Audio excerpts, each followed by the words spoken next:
এটা হচ্ছে রেস্টুরেন্টের সিক্রেট রসুনের ভর্তা। আমি শিখেছি তাই দৌড়ে চলে আসলাম আপনাদের সাথে শেয়ার করার জন্য। আমি এখানে বড় বড় ২টা রসুন নিয়ে নিয়েছি, কোয়াগুলো আলাদা করে। এরপর হামানদিস্তার মধ্যে রসুনের কোয়াগুলো দিয়ে ছেঁচে নিয়েছি। এটা কিন্তু বাটা যাবে না, ছেঁচেই নিতে হবে। তার মধ্যে দিয়ে দিলাম ১ চামচ লবণ, ১ চামচ মরিচের গুঁড়া, ১/২ চামচ হলুদের গুঁড়া, ১ চামচ ধনের গুঁড়া দিয়ে ভালো মতো মাখিয়ে একটা সাইডে রেখে দিয়েছি। একটা বড় টমেটো কেটে রেখে দিলাম সাইডে। ফ্রাই প্যানের মধ্যে সরিষার তেলে ২টা বড় বড় পেঁয়াজ কিউব করে কেটে রেখেছিলাম, সেটাকে দিয়ে একটু লাল লাল করে ভেজে নেওয়ার পর টমেটোটা দিয়ে দিলাম। দেওয়ার পর একটু নাড়াচাড়া করে ঢাকনা দিয়ে ঢেকে দিলাম। ৪ থেকে ৫ মিনিটের মতো সিদ্ধ করার পর যখন এটা অনেকটা নরম হয়ে এসেছে, চামচ দিয়ে এটাকে ভালোভাবে ম্যাশ করে নিয়েছি।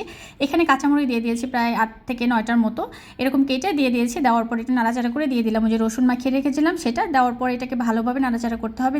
তারপর দিয়ে দিতে হবে ঢাকনা। দেওয়ার পর ৩-৪ মিনিটের মতো রেখে এখানে দিয়ে দিতে হবে একটু চিলি ফ্লেক্স আর ওই টমেটোর সাথে ব্যালেন্স করার জন্য একটু চিনি। দেওয়ার পর সুন্দর করে নাড়াচাড়া করতে হবে যেন একদম পানিটা টেনে তেলটা উপরে উঠে আসে। তেলটা যখন গায়ের উপরে উঠে আসবে তখন চুলাটা বন্ধ করে একটু সরিষার তেল দিয়ে সুন্দর মতো মাখিয়ে নিলেই তৈরি হয়ে যাবে মজাদার ভর্তা।